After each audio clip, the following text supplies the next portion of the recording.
Bonjour, je vous souhaite la bienvenue à ce webinaire qui est en fait consacré aux New Release.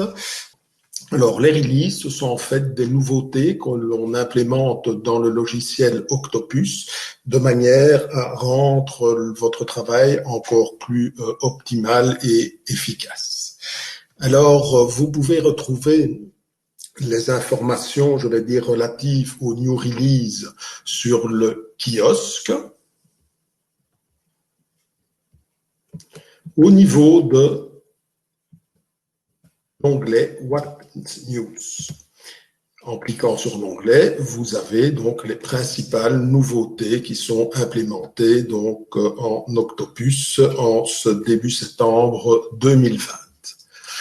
Autre possibilité pour trouver les New Release, c'est d'aller dans notre aide visuelle active, qui, je le rappelle, vous pouvez appeler à n'importe quel moment et où que vous soyez dans le logiciel Octopus.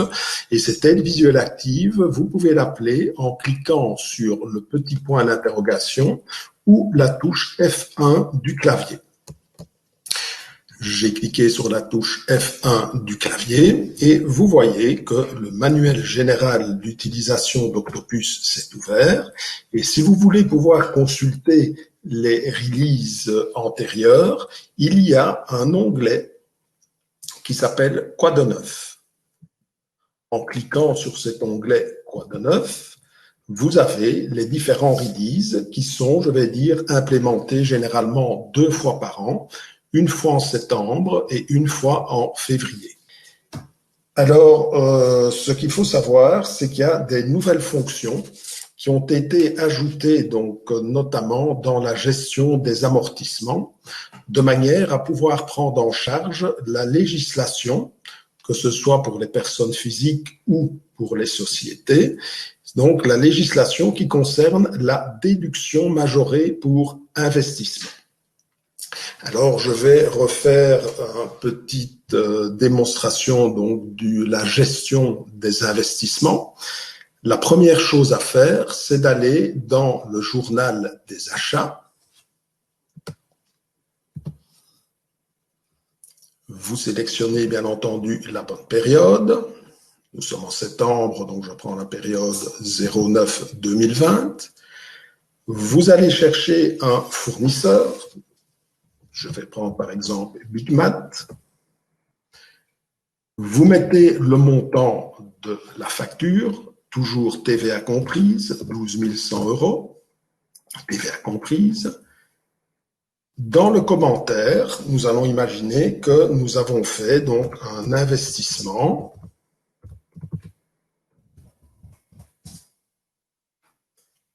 en vue d'économie d'énergie. Donc, c'est un type d'investissement qui peut être pris en compte pour la déduction des investissements.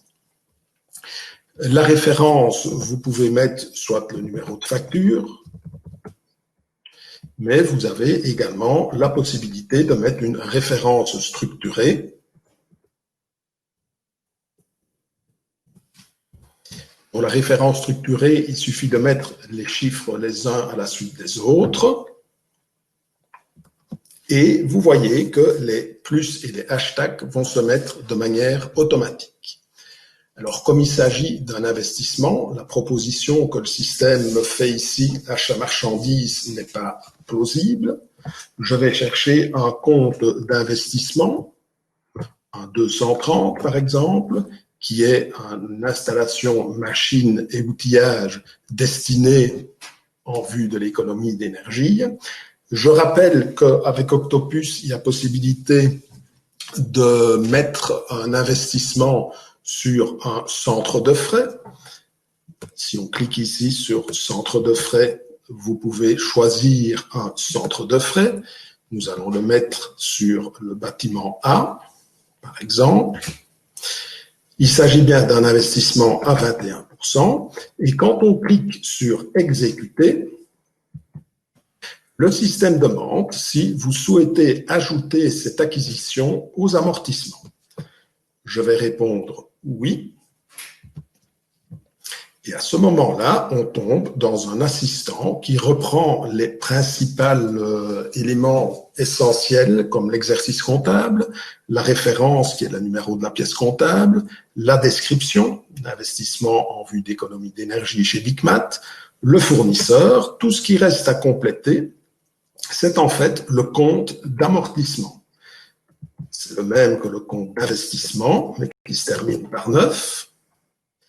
Et nous devons également mettre le compte de charge, le 63, de dotation aux amortissements sur immobilisation. Donc, 63, dotation aux amortissements sur immobilisation. On peut remettre également cet investissement sur un centre de frais, le bâtiment A. Nous avons la valeur d'acquisition. Nous allons choisir le mode d'amortissement linéaire et nous allons choisir un amortissement sur une période de 3 ans. Donc, je mets 1, 2, 3. Automatiquement, votre tableau d'amortissement est créé. Donc, ça, c'était déjà auparavant. Mais alors, la nouveauté, c'est qu'il y a cet onglet « Déduction pour investissement ». Quand on clique sur « Déduction pour investissement », là, encore une fois, Octopus reprend les données de base, comme la description, le mode d'amortissement, la valeur d'acquisition hors TVA. Et maintenant, vous allez devoir remplir de manière manuelle certains éléments, comme le type. Alors, dans le type, vous avez 3 possibilités. Quand je clique sur la petite flèche du bas, j'ai le type non applicable. Qu'est-ce que ça signifie? Ça veut tout simplement dire que l'investissement n'est pas concerné par la déduction pour investissement. Si je clique sur abattement unique, je pourrais déduire une seule fois. Et il y a également possibilité d'avoir un abattement étalé, c'est-à-dire une déduction échelonnée de cet investissement. Je vais choisir abattement étalé. Vous devez encore compléter la catégorie. Alors, dans la catégorie, vous avez également, en cliquant sur la petite flèche vers le bas, les différentes catégories d'investissement qui entrent en compte pour cette déduction majorée. Ici, nous avons choisi donc les investissements en vue de l'économie d'énergie, mais ça pourrait être des investissements dans le numérique, en recherche et développement, l'acquisition de brevets, les investissements pour promouvoir les emballages réutilisables, investissements en navires de mer, c'est plus rare, et des investissements au niveau sécurisation. Donc, dans ce cas, je choisis investissement en vue de l'économie d'énergie. On doit introduire le pourcentage de déduction pour investissement. Ce pourcentage, je vais dire, est fixé par les autorités.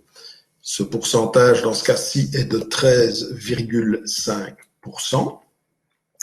Et nous devons encore dire au système si la déduction pour investissement est transférable ou pas.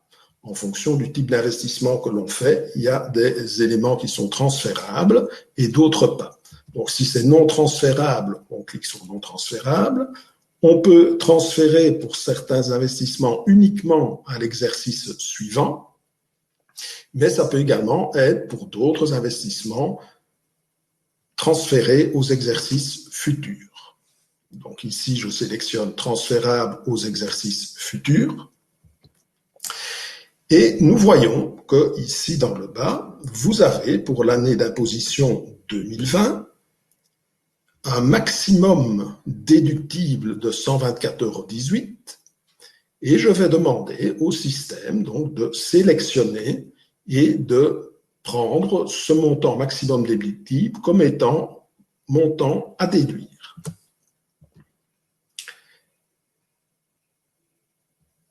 il y a une petite remarque ici concernant donc les montants cumulés de la déduction déjà déduite ou non encore déduite. Ça, c'est pour quand vous avez, par exemple, des investissements qui ont déjà été entrés dans un autre logiciel, dans un autre programme ou dans des exercices antérieurs à ce moment-là, et on doit également compléter cet élément. Alors, une fois que l'on a fait ça, on clique sur « Sauvegarder ». Et on voit que mon investissement en vue d'économie d'énergie est venu se rajouter à ma liste. Je referme mes onglets pour la clarté. Et maintenant, nous allons voir ce qui se passe en arrière-plan. Quand vous allez dans la liste au niveau, par exemple, d'un résultat qui peut être soit comptable ou fiscal, je vais ici prendre un fiscal, vous voyez que dans cette possibilité, il y a la possibilité d'avoir une distribution automatique de la déduction pour investissement. Et nous avons également implémenté dans l'établissement du résultat fiscal la possibilité de montrer la quotité professionnelle, soit en pourcentage ou en montant. Ici, je vais le laisser en pourcentage. Donc ça, c'est plutôt pour les entreprises individuelles qui ont une quote-part privée professionnelle. Ben, nous allons voir dans ce résultat apparaître la déduction, la quotité professionnelle en pourcentage. Je clique ici sur « Sélectionner et établir mon résultat fiscal ». Nous voyons bien que pour, par exemple, ici le compte 610-802, j'ai la partie professionnelle qui est bien mise en pourcentage. Et quand j'ai cliqué dessus, j'arrive dans l'historique non professionnel où j'ai le total de la facture hors TVA avec la partie correspondant au professionnel, la partie qui correspond au non professionnel et le pourcentage non professionnel qui dans ce cas-ci était de 25%.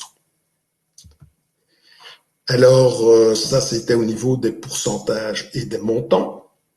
Mais alors pour ce qui nous intéresse, vous voyez qu'il y a également la possibilité de voir afficher donc les cotisations sociales si elles ont été enregistrées sur un compte de type 698, et vous voyez également apparaître le total des déductions fiscales pour investissement qui viennent en fait en diminution de mon bénéfice.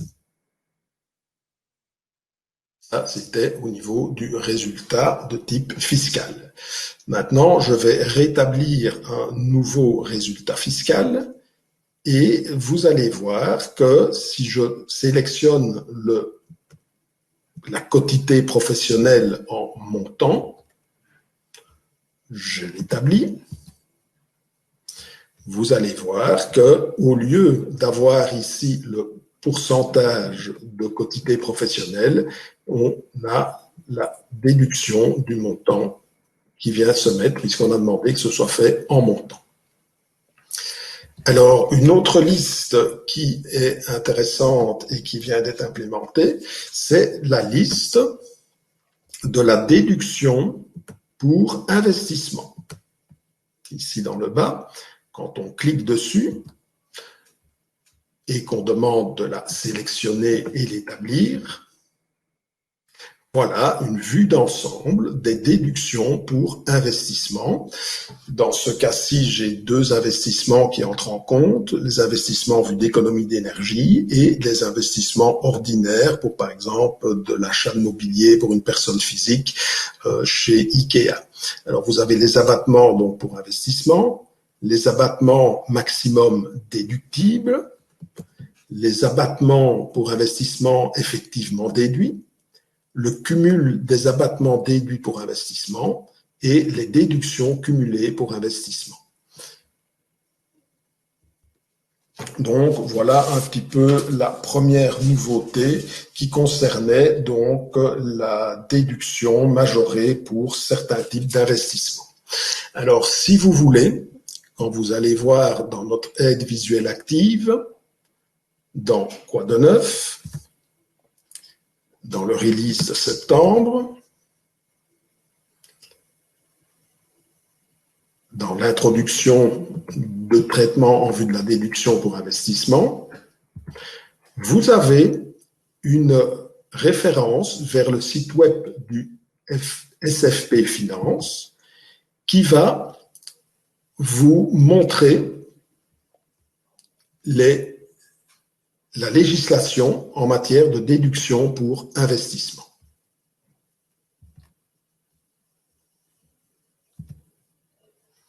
Voilà. Donc ça, c'était première chose. Deuxième chose, au niveau de la comptabilité, nous avons implémenté au niveau des lettrages et des appurements. Donc on peut lettrer à la fois les fournisseurs ou les clients. Dans les deux cas, nous avons implémenté, par exemple, dans les lettrages et appurements des fournisseurs, nous avons un nouvel onglet qui est « Apurer les petites différences de paiement ». Alors, si vous avez, comme dans ce cas, dans ma liste, vous avez ici un montant de moins 6 €, je considère que c'est une petite différence de paiement pour un fournisseur, eh bien, quand je vais cliquer sur « Apurer les petits montants », un assistant se met en route et il va imputer la différence de paiement. Il faut d'abord choisir un journal d'OD. Dans mon cas, j'ai pris mon journal Opérations diverses. On sélectionne la période dans laquelle on veut apurer ces petits montants. Je vais apurer la période du mois d'août. Je vais dire que je veux prendre en compte une différence maximale de 10 €. Et je mets comme petit commentaire, petite différence de paiement. En cliquant sur OK, le système est en train donc de travailler. Ma petite différence de paiement de 6 € a bien disparu, on ne la retrouve plus. Et alors, ce qui s'est passé en arrière-plan, vous allez le voir au niveau de la liste.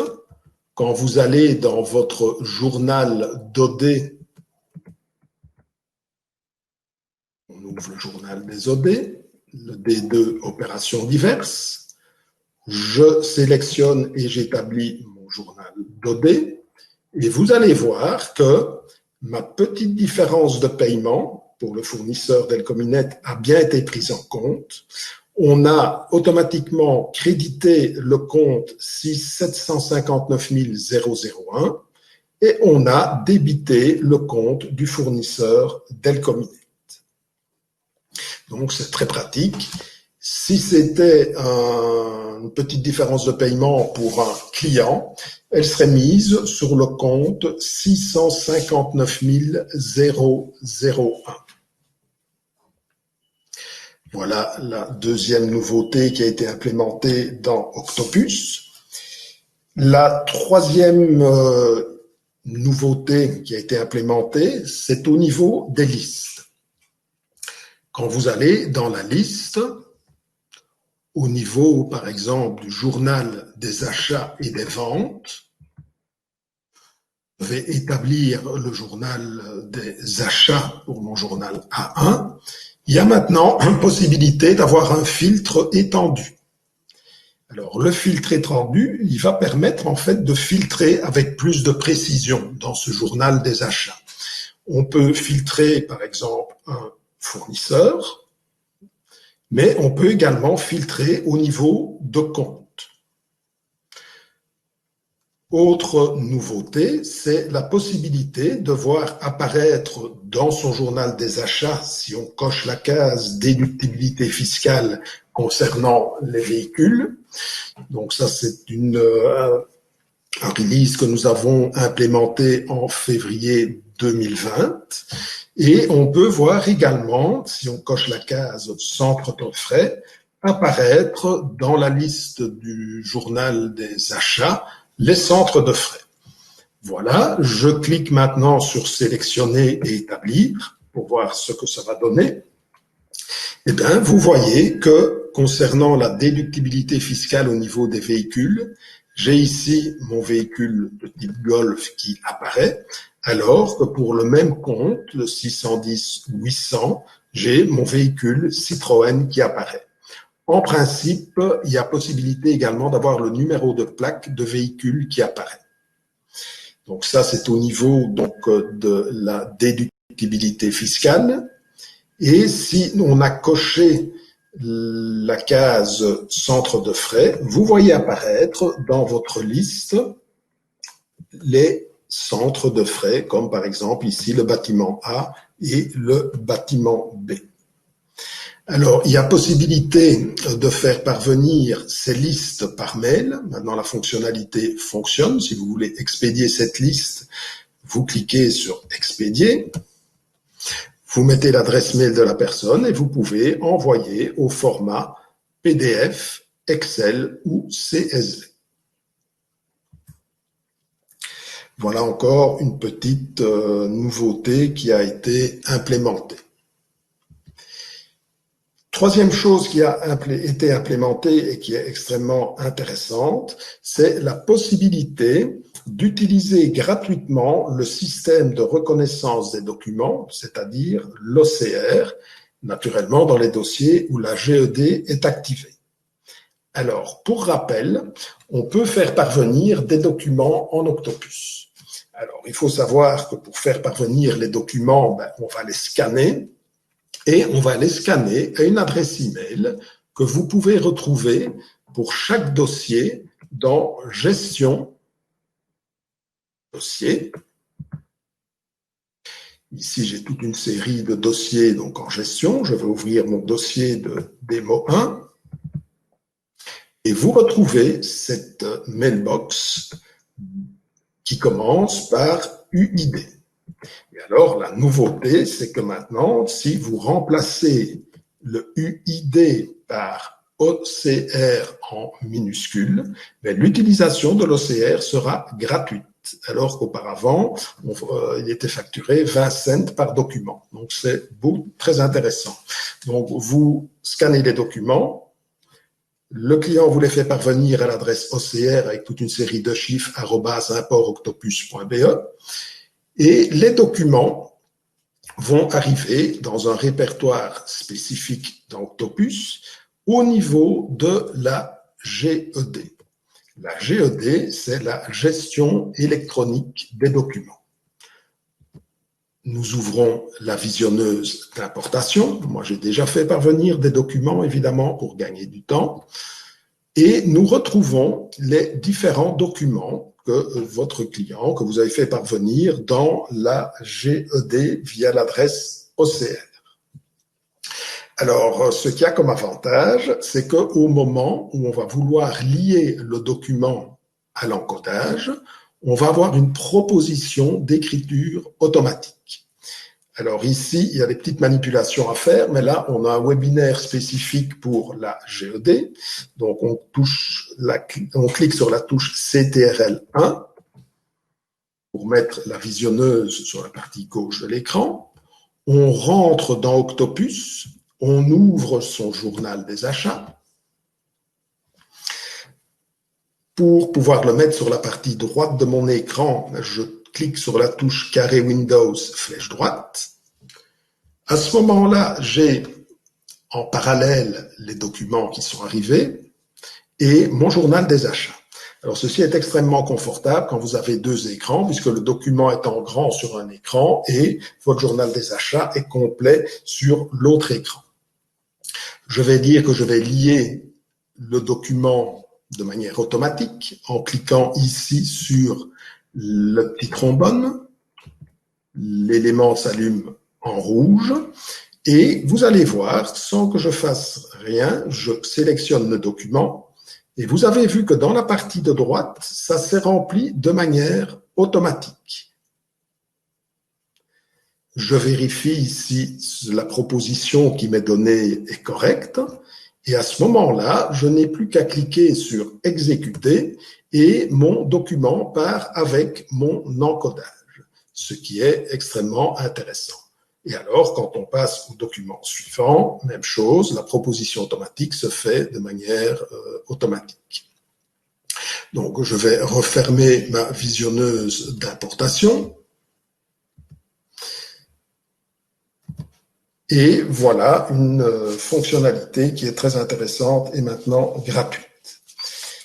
Alors, ce qui est également comme nouveauté qui a été implémentée, c'est la possibilité d'importer des factures électroniques de manière automatique. Donc, en principe, ce sont des factures au format de type UBL.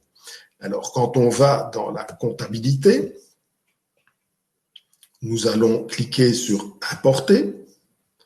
On a la possibilité d'importer des factures électroniques. Je clique dessus.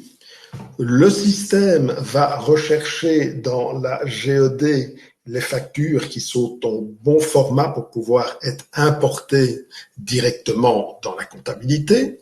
Ici, j'avais 4 factures d'achat qui étaient dans mon journal A1, qui vont aller se mettre dans mon journal A1, mais j'avais également des factures de vente qui vont aller se mettre dans mon journal V1. J'en ai 2. Alors, quand on clique sur « Exécuter », les factures passent automatiquement dans la comptabilité. Voilà pour les factures de vente. Je vais sélectionner mes factures d'achat. Je clique sur « Exécuter ». Et les factures sont passées automatiquement dans la comptabilité. Si je veux aller vérifier, je vais aller vérifier naturellement dans ma liste au niveau de mon journal des achats, par exemple. Donc, je sélectionne mon journal des achats. Je sélectionne et j'établis ma liste. Et nous allons voir que les factures qui ont été mises automatiquement dans la comptabilité se retrouvent en fait ici. Vous voyez la facture Octopus, Fleurop, et quand on clique sur le numéro de la pièce comptable, le numéro 26 par exemple, il y a possibilité de voir afficher le document lié.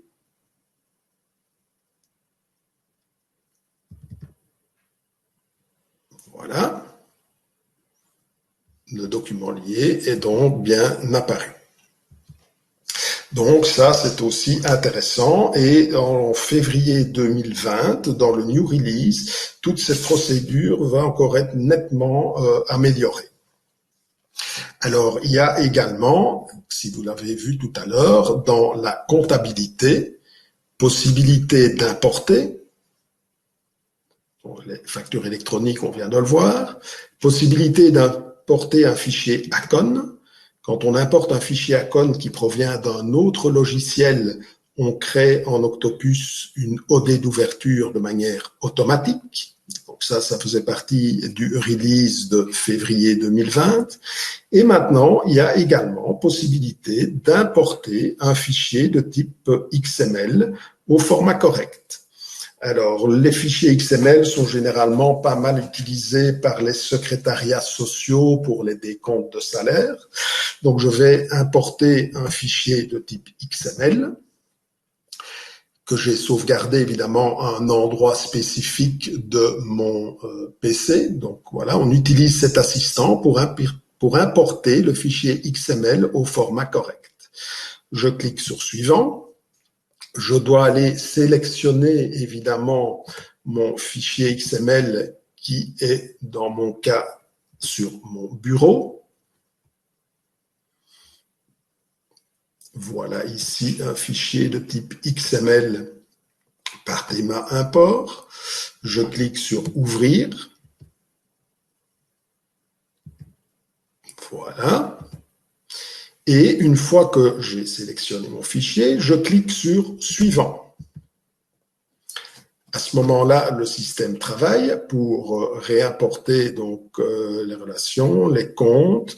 Il y a une partie qui va dans le journal des achats puisqu'il y a des frais qui sont facturés par le secrétariat social. Et en cliquant sur suivant, je sélectionne un journal d'OD, comme ça, relatif à des salaires, je vais le mettre dans mon D3 salaire. Et en cliquant sur suivant, le système me dit que l'importation a été effectuée avec succès. Je termine en cliquant sur finir. Et que s'est-il passé? On va aller le voir au niveau de mes listes. Quand je vais dans mon journal des OD, je vais demander d'établir mon journal de salaire, mon D3. Je clique sur sélectionner et établir et on voit que l'opération suite à l'import a été effectuée de manière totalement automatique avec tout ce qui est précompte professionnel à payer, l'ONSS à payer, le net à payer, le pécule de vacances et tout ce qu'il est nécessaire. Donc, c'est un énorme gain de temps et à partir de février 2020, tout ceci sera vraiment tout à fait au point. Ça fonctionne déjà, mais on va encore nettement améliorer pour vous simplifier la vie. Alors, en récapitulatif, si je vais voir les nouveautés qui ont été implémentées dans Quoi de neuf, pour voir si je n'ai rien oublié. Voilà. Donc, l'introduction du traitement en vue de la déduction pour investissement, nous l'avons vu. La reconnaissance automatique des documents gratuite dans la GED. L'importation des factures de vente en mode automatique, nous l'avons vu. Le lettrage et appurement automatique des petits montants. La fonction filtre étendu dans le journal, quand on établit le journal de vente ou d'achat. La liste au niveau donc du résultat fiscal avec les possibilités de sélectionner donc les pourcentages, les montants et également la possibilité donc de faire la distribution automatique de la saisie de montant du bénéfice. Nous avons également ça, c'est la possibilité, donc dans les listes, puisqu'on a un module qui est spécifique pour les ASBL, mais dans les listes au niveau des dons et des legs, il y a possibilité donc d'adjoindre une adresse email et un site web. Ça, je peux vous le montrer. Voilà, donc nous avons au niveau des listes un module ASBL qui permet d'établir le modèle B, donc qui est le schéma minimum normalisé donc pour les ASBL, la liste des membres, et la nouveauté introduite, c'est au niveau de la liste des dons et des legs. Vous avez possibilité maintenant d'ajouter une adresse email, mais également un site web. Donc là aussi, si vous souhaitez, si vous êtes une ASBL ou membre d'une ASBL, vous pouvez nous contacter pour demander une petite démonstration ou formation à distance sur le module spécifique ASBL. Et alors, ce qu'on a également, c'est une nouvelle API RST. C'est en fait une API qui est destinée aux développeurs en fait d'autres applications qui vont pouvoir, grâce à une intégration API, introduire par exemple des éléments de leur logiciel en Octopus ou inversement récupérer les éléments d'un dossier Octopus pour les transmettre vers leur logiciel. Et là, s'il y a des personnes intéressées, il faut s'adresser à notre service web et à ce moment-là, on donnera les méthodes pour pouvoir faire cette intégration API. Donc, Octopus, c'est bien un logiciel qui devient de plus en plus complet. C'est un logiciel qui essaye donc de simplifier la vie, d'où le logo, la comptabilité n'a jamais été aussi simple, mais surtout de rendre le logiciel le plus efficace possible pour que vous puissiez vous concentrer sur votre métier de base, qui est soit la gestion de votre entreprise ou pour les comptables, la gestion des différents dossiers. Voilà un petit peu les différents éléments. Je vais maintenant retourner dans le webinaire pour voir si vous avez des questions à poser. Si vous voulez poser les questions, vous avez la possibilité de les poser via le chat. Voilà.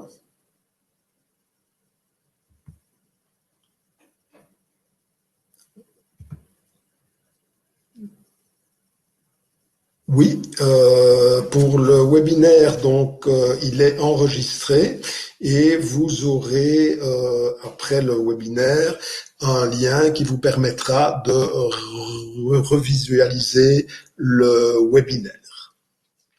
Voilà. Alors, je ne sais pas s'il y a encore d'autres questions relatifs aux nouveautés. J'espère que c'était suffisamment clair et bien entendu, on reste à votre disposition pour toute information complémentaire. Vous pouvez toujours envoyer un petit mail à info@octopus.be, info étant au singulier, et à ce moment-là, bon, ben, on répondra dans les plus brefs délais à vos questions. Voilà.